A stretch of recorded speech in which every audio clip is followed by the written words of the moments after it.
Welcome to the January Donovan Show. Thank you all for being here. Happy Tuesday. Today, I get to listen to, just such an inspiring, beautiful soul. I am so grateful for RyAnne because, it really takes a lot of humility to do your own interior work. And I have seen your witness of your interior work and have just blossomed, but then also the dedication you have for the work, the interior work of your students, which I just think what great work is there. So, RyAnne, thank you for your example, your light.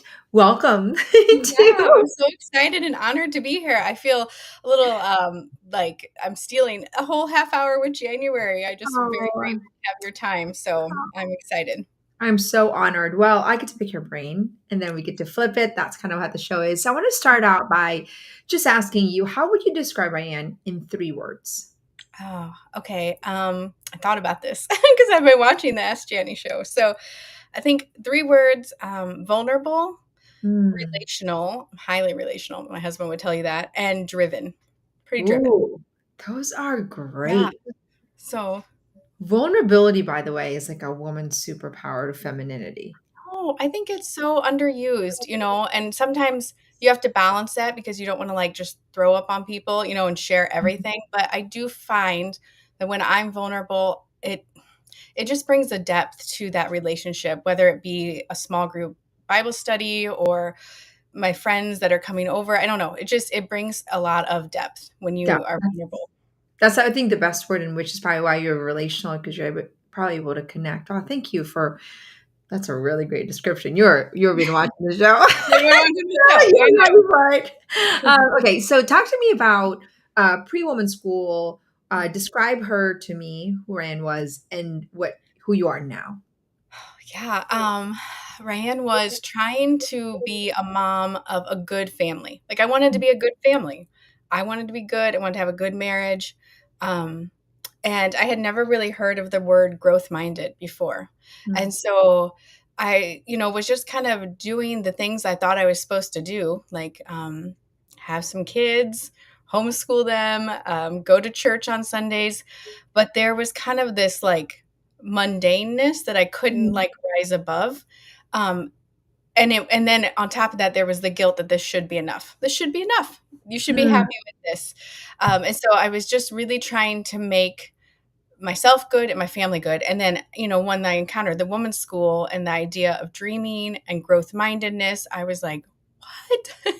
And so now I say that we're a growth family. Like, I don't want to be a good family. Oh, I I want to be a love growth that. minded family. I love it. I actually have never heard of think of it, but that's Yeah. beautiful.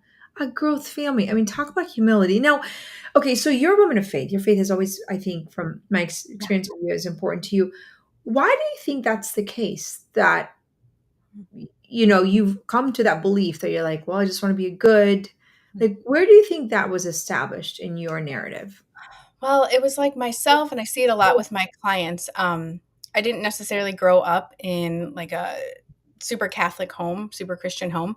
I was really brought to the faith in college, and so I was kind of sold this dream life of like get married, have a marriage, have kids, it'll be beautiful, go against the culture, and I did that. But what no one gave me were the tools to make that Mm. dream, if you will, beautiful, and no one said you can keep dreaming. So it was like, well, I'm living my dream. And actually, when someone invited me to the women's school, first thing she said is, "We teach women how to dream." And I thought, I don't need to come. I'm living my dream. Like I just thought you got one, and that was it. Like you got one dream, and I had met the man of my dreams. Like I love my husband. We have. I say we have a 1% kind of marriage. Like it's just a beautiful Mm. gift from the Lord. And so I just really didn't think I deserved more. It was like, well, that's you got what most people don't have in a good marriage. So I didn't have the skill of dreaming. No one had really talked to me about it, and I think I would have just said I'm living the dream, but it wasn't Mm. it wasn't that fun because I didn't have the tools to know what I was doing. I was kind of like, well, I'm supposed to be doing this, but I had gone to daycare my whole life. I had never really spent a lot of time inside my home. I was an only child. I had no Mm. idea how to deal with sibling relationships. And we have 5 children now, and there are a lot of relationships that you have to deal with and manage. So, like, just on paper, my life was radically different than I had lived up until that Mhm. point. Um, and I was trying to say, like, it's fine, it's good. But inside, I was just drowning, really. I was Wow. So what would you say to the woman who probably says the same thing? Like, because drowning. I would imagine that, and a part of me, it feels like there's a little bit of a scarcity mentality that's been preached to us. Okay, well, you have got your dream marriage, so don't ask for more, as Mhm. though God is sort of this box. What would you say to that woman who feels like, well, there's something that's missing, but I think I've got my dream life, but it's like a ceiling. Yeah, I think I would, my favorite verse in scripture is John 10:10. I came that they might have life and have it abundantly. So I would just probably start with asking questions. Do you feel like your life is abundant? And if it is, then sometimes I flip it on women too, and I say, then are you teaching this to other women? Mm, Because that's the other thing. If you really are doing that well, then you need to be training other women because yeah. there are a lot of people suffering, and that's our call as Christians. And so it's kind of one or the other. Either people join my class, the master class, out of either desperation, they want to change their life, or inspiration, they want to 10x their life. And so I kind of try and get them to see their life kind of in those two scenarios, like which one is it, and make them kind of pick. God, that's a really great way. You're a great coach because then they can get to choose. But it is true. The byproduct of abundance ought to be contribution because Exactly. what's the purpose of abundance? To sit on our own, pleasure. But you Right. think about it, that's gonna get old really, really fast. Okay, I have one last sort of question, and what would if you were to describe how you were feeling? Because it feels like, okay, I was living my dream life, but there was something obviously that was missing, even though you thought you were living.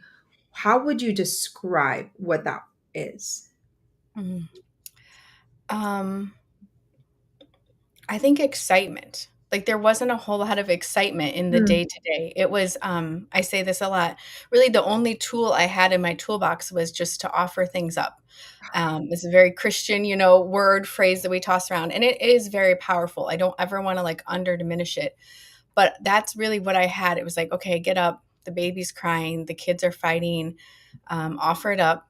Your body's not where you want it to be. Offer it up. And it was just kind of like that over and over again, like kind of a rinse and repeat, and then being told like this feeling of like I should be happy with that. So I think it lacked excitement, and it lacked contentment, even though I was thinking I should be content, but I really wasn't. And I mean, we tried different things, but I think I didn't even have the skills. Like I would maybe try like a new like mom's group at the parish or something like that, but it wouldn't work out, and so I'd give up. Like I didn't have that skill of like perseverance. I didn't know about first you have a desire and then you mature it into a dream. Like I just didn't have any of the skills. And so there was a lot of try something, give up because it didn't work, and then kind of go back into the same routine. but can you imagine like a life like that? I No. mean, no, I mean, it is a mental prison if you think about it, but it's more than anything. I think it almost puts God in a prison. Hmm. Can't Yeah. like can't do anything. Yeah, and then I definitely think we're not gonna sell our kids on it, right? No. That's kind of what I mean. I came into the women's school, what, 3, 4 years ago now, so my oldest was, like, 9, and I was starting to be like, "Okay, even if I could handle this life and call it good, I'm not gonna sell them on it." Like, there was not that many beautiful things about it, honestly, and that's sad. Well, it is sad that you weren't sold on it, but it is hopeful because I think I mean, you're beautifully selling your children, even from the micro stories that you tell me about your home life. I mean, it really is a powerful testimony of just a woman's, like, if you just pull the veil of what's possible in a woman's life, how that changes generationally. I mean, Yeah. you were the one who gave me the witness because you said, and it struck me really hard when we last spoke. You're like, January, wait a minute, I'm leading 30 women. Actually, January, no, I'm leading 113 children. I think that was your exact number. Yeah, something like And that, yeah. and so I thought, this is what this work about is a generational shift of the woman's formation and the byproduct generational formation that happens. Because I just keep thinking this, if our only strategies open up, it is, and I say this, I don't say this lightly, it is like a small HELL to feel like that is what God is offering you and that is it. Mhm. How do you go through the cross without a window and hope for heaven? Right. without Like, the Sunday no, resurrection, I right? mean, really, but if you think about it, like, if a mother doesn't have a dream and she gets up every day and and it's like there's no vision of tomorrow, like that suffering in itself cannot feel redemptive. You can say it all you want, Right. but it's like the joy that you can endure when you suffer with a vision. I mean, it really does make the crosses of the day-to-day life like glorious. Yeah, and there's so much more virtue I find to be had in chasing a dream than just kind of sitting stagnant. Like I'm just shocked. I'm like, oh my gosh, people, you don't need to chase after virtue at all. You just need to get a dream, and then you're going to be humbled. You're going to have all these Okay, virtues. that is, by the way, should be a quote from you. You don't even need to chase a virtue, you chase a dream, because the quickest way to a virtuous life is actually pursue something you've never done before that will humble you as quickly as possible. So true. It is so true. I mean, like, that is really profound. So that's Yeah, a even in just like this one like little example I want to say here for the women out there. I was kind of before living under this mentality of like I don't need to put on makeup. I'm a stay-at-home mom. I don't need to like really get dressed like yoga pants, the outfit, the mom outfit. Um, and I thought that was virtuous, right? Like I'm not going to chase after vanity. Like my husband loves me. I know he loves me. Like, we're not going to be all like vain and like go after makeup and stuff. But then when I really started diving into the women's school and learning about presentation skills and how the exterior does matter, it took so much virtue. I still remember the weekend I did it. I had to call a makeup specialist. So the humility to like call someone and be like, "Can you help me with my makeup?" I was 36 at the time. oh, And then, like, humility. to go through, take the time to say, "I'm worth it to take this hour out of my schedule to spend the money." It was like over $100 on makeup, and I just was like, "Wow, this is calling me. This is stretching me a lot more than just saying, I don't need makeup." Like it was just crazy to see the difference. And so I've really been challenged with the women's school in like those small areas too. Not even just the big dream, just the small dreams.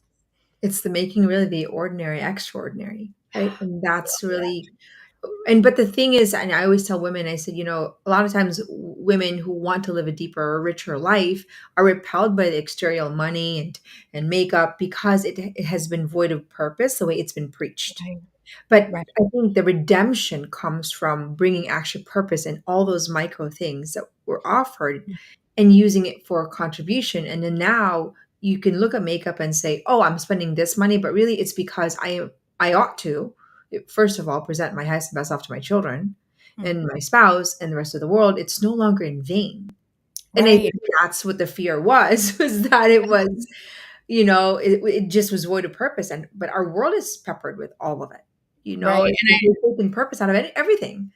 And I still remember a training you gave to us strategists, which is the best part of being a strategist is our trainings on Thursday, that intimate time when we get to come together. But I remember at one point you said, and even if you don't go to the store dressed up in like heels and makeup, even if you just have a day where you're just in yoga pants, you can still sell it. Like you just said that inner beauty shines through. And I just thought that yesterday. I didn't have a day where I could get ready. Things were running behind and we went to the library and I was just in like my workout clothes and I thought I can still show up to this mom at the library and be nice to her. Like I don't know, it was just a different kind of confidence that I had. So thank you for just Oh, you're reinforcing. welcome. So I had those days too, this past 2 days, and I was like, oh, but I think the confidence comes from the fact that you're living outside of you. What I mean by that, yes, you're dressing up, but it's still as a force of contribution. And even when you can't, you still know, well, I'm still a force of contribution wherever I go, and it's the way I show up mentally, emotionally, and I think that's the distinction.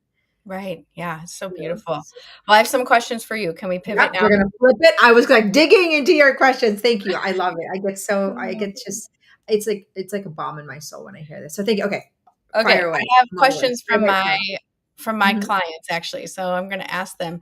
They want to know how they would sell someone on the mindset work we do in women's school. A lot of them have a hard time like when they encounter someone and like what are you Yeah. doing? And it's women's school. They just don't know how to talk about it. So how would you sell someone on like mindset work? So someone who's never even heard of the word mindset.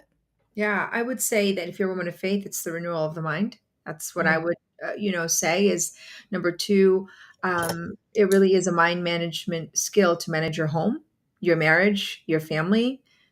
It's your ability to be able to design your life and achieve, I would say, the mental resilience to actually achieve what you want without compromising or sacrificing what matters most. So it's the ability to do that. So I think when I think of mindset, it's your ability to actually see what you currently have in a way that gives you hope and gratitude. So, when I tell women about mindset, what you can say to them is that it's really your ability to actually shift the way you think about your current life right now that would produce greater peace and take away all the anxiety. Doesn't it change the external things or the circumstance? It's your perception of it. I love that. Everyone wants to take away anxiety, so that I love that answer. Mhm. All right, next one. I have 3 questions for them. Yes, So we can another have one said, more actually. We've got time. So, okay, how do you make a decision when you have conflicting desires? And my client says, I'm trying to eat healthy, but I also know that self-care sometimes I want dark chocolate and wine. You've said before that rice makes you feel not good, but then you admit that you treat yourself sometimes. So how do you decide and also keep that temptation to treat yourself under control? oh, it's a good question. So I do personally, I do my 80-20 rule. So 80 in the week, I'll say, I don't eat rice or whatever it is that I'm kind of fasting from. Mhm. But then I'll say on the weekend, on Saturdays and Sundays, I'll treat myself on date night. So it's not withholding, it's within the boundaries of what you think is okay. And then also on like parties or whatever you feel like you've got your parameters, then you'll have it. But I don't think it's so much a suppression as it is a way of life. But once you actually learn the discipline, like I know I can say no to certain things, you're not you're not in what you focus on expands. So if you're focused on no, no, no, no, no, no, Mhm. then it's what you're going to focus is this feeling of suppression. But if your pressure, what you focus on expands and it's integration, it's like, well, I am a healthy person. I make great choices. I eat salad or whatever it is that you think you deem healthy, but I treat myself. And that's because I just live an integrated life. So it's a very, like, you don't want to focus on what you don't have. It's like almost somebody who wants to build wealth and you're focused on trying to pay debt. Mhm. That does not pay, it does not build make money. You're just focusing on your debt. So I would focus on the integration of what that looks like and then decide what that schedule looks like for you. And then have somebody that will hold you accountable to say, you know what? I don't eat dark chocolate. Or you can even say, you know what? I'll have dark chocolate, well, one little tiny piece every single day. Mhm. Like it's the integration of it. It doesn't even have to be withholding it. And that it could change per season. Yeah, right? You set your own standard depending on the season you're Yes. in. I love Yes, that. but it's shifting your self-image. It's also shifting your call for the season. Like after postpartum, I will have rice. Like because like I just sort of treat myself because I'm nursing and so it's different seasons. And I think that when we don't make when we focus on okay, what's my highest possible way to contribute, and Mhm. it's not about like withholding, you're always shifting, you're always thinking I am a vessel. And I think that takes away a lot of the mental gymnastics. Yeah. And but I also say be really friendly with error. I love that. And women are just so tough on themselves, and I think it's this integration of yes, you need to be disciplined, but when you do fail, you're like, I'm just gonna have one of those off days or off hour, and then tomorrow I'm gonna get back on the horse, and that's okay. Yeah, it That's doesn't life. have to mean anything. It doesn't have to mean this big thing that you're a terrible person and you can't keep your Yes. commitments. It's just like, well, moving on. Yep. Yep. We're moving on. It's like that was not the best choice, January. Have an angry day, have an off day, off hour, and then but develop a self-image that is who you are. Mm, I Because love imagine like thinking, well, you're always going to be on your A game. Like, you're in your A game 95% of the time or 80% of the time. You develop this habit of consistency. Like most of my days, 95% are just great days. Or, that. the 1%, I have an off day. I will have fried rice, breakfast, lunch, and dinner. And I will have an off day. And then the next day, you tell yourself, when I have those off days, the next day I am on A game. Mhm. It's just strategy. Yeah, I love that. All right, last question that I have. My client says, I'm curious if January would have advice for how to grow when dealing with chronic illness or pain as setbacks or roadblocks. I'm struggling with my limitations, but also wanting to push myself in this season. Sure. Okay, I'm going to say something that might ruffle some feathers. What I mean by that, I think there's a lot of chronic illness that we it's been imposed upon us due to our medical industry. So I am not suggesting that you don't have a chronic illness. I am suggesting that there has been a lot of manipulation of, I think, the I mean the health industry, the nutrition industry, which has been really, from my own research, so much of the nutrition industry, but also even what we're learning about health, which is, by the way, data, was Mhm. paid off by pharmaceutical companies. So a lot of us are suffering as a byproduct of all this. Why am I saying this to you? Because there's also great alternative research out there that has healed a lot of the chronic illness that's not your mainstream. So what am I saying to you? You can go outside the narrative, do your own homework. That's what I actually had to do on a personal level. Like I had some breathing issues. I went to every doctor. This was in college. Years I suffered. Like I couldn't breathe. Years. Even when I started dating Ryan, he remembered I had no idea it was connected to my diet. No idea. Like it was foreign to me. Um, so I think that's the first thing is you're not a victim of your external circumstance. You can defy the odds. Mhm. Yeah. You have to believe in it. Now, it doesn't mean that you don't have it. It means that you are developing a self image of a woman that's actually saying, I'm not a victim of whatever circumstance I have. I can find alternative and find solutions to actually succumb to this. Now, when we have admitted the fact that we have a chronic illness, in some ways, we've actually maybe limiting our ceiling. But so what we can say is I have suffered this for a long time, maybe because I didn't understand, but I am going to choose to defy this. I will no longer label myself as chronically ill. It's like I'm depressed. I am chronically ill. I am, like I actually had a self image because my mom used to always say, because she didn't know any better than most of us, oh, she's always the one that got sick. So I always thought I got sick easily. And I kind of developed this I got sick easily self image. Or I had this one woman that says, we just get the flu every February. Everyone, the whole family, we just kind of get it, it's just everybody gets knocked down. And we almost just look for it. And we develop that self image. So, what am I saying to you? You can choose to defy that. It doesn't mean that you don't suffer, but the way you're actually going to find the strategy, instead of feeling like this is it, this is who you are, you say, well, what if I wasn't chronically ill? And then that would open the doors of you looking at different options. Yeah. I love that. Just the getting rid of the labels and then just seeing where your reticular activator goes from there. Yeah, yeah. But then also studying what causes, some of the chronic illness, and there could be alternative um, doctors that have helped people with perhaps similar chronic, suffering, and Right. you research them. You research the hee haw out of them. Yeah, that's That's great. what we've Okay, done. I have one more, just Yes. my own. We have 5 minutes left here. How do you teach your children dreaming?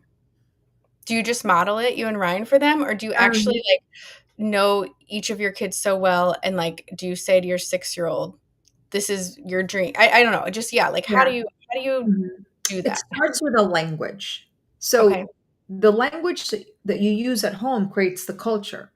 So if the language is like, you have a dream, Jack, you have a dream, Pia, everybody has a dream. That's just what you do.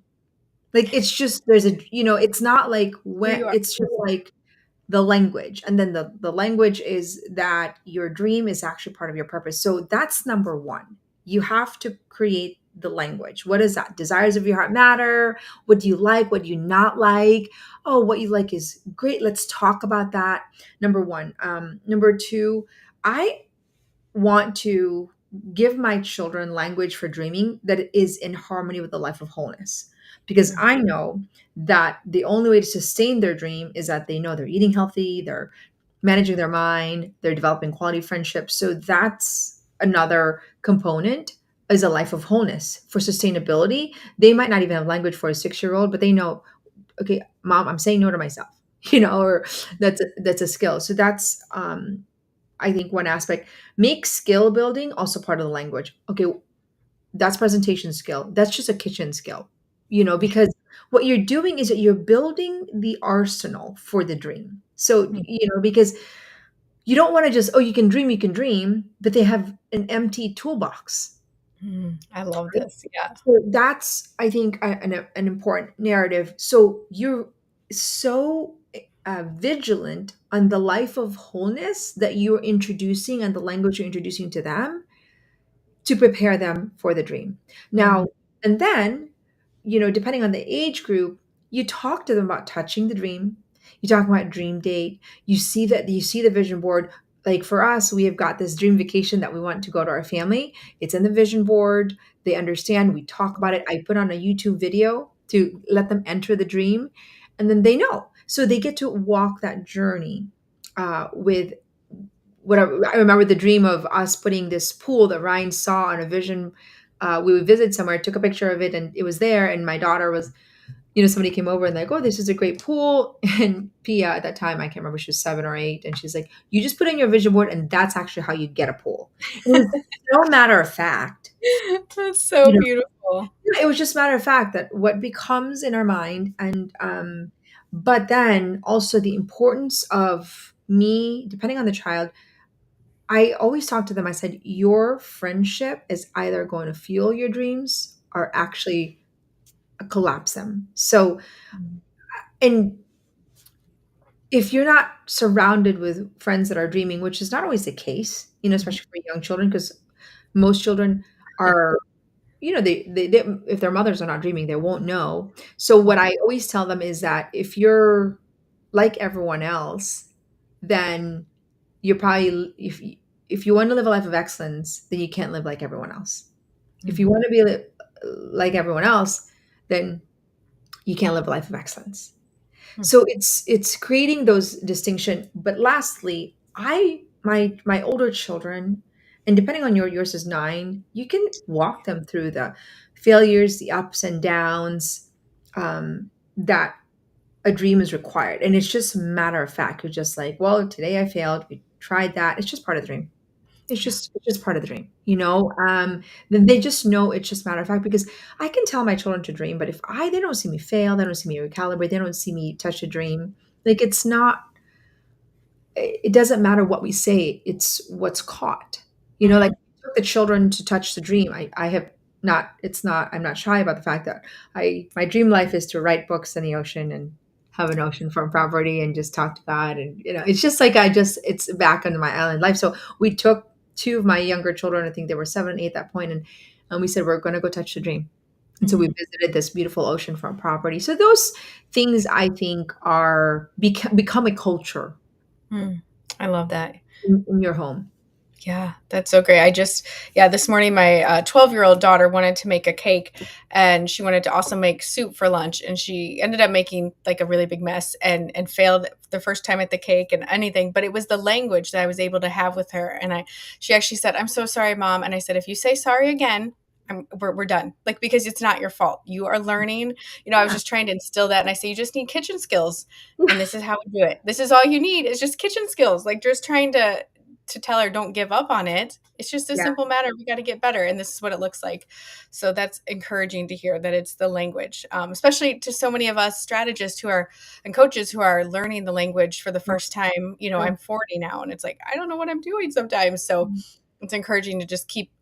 What does your husband Ryan always say? Be a product of the product, right? Like in front of our children. So Yeah. Yeah. thank you so And they get much. to see that. No, but they get to see, like, even when you said the cake example, Mhm.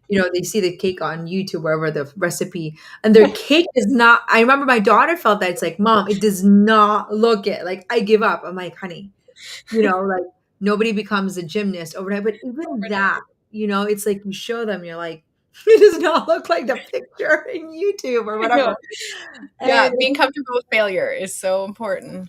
yeah, but I will also say I'll hold this because it's so easy for us to also it's like, let them kind of live in that victim state. So, I know I feel so bad. It's like, listen, Yeah. No. feel bad for 2 minutes and then wrap Mhm. it up, honey.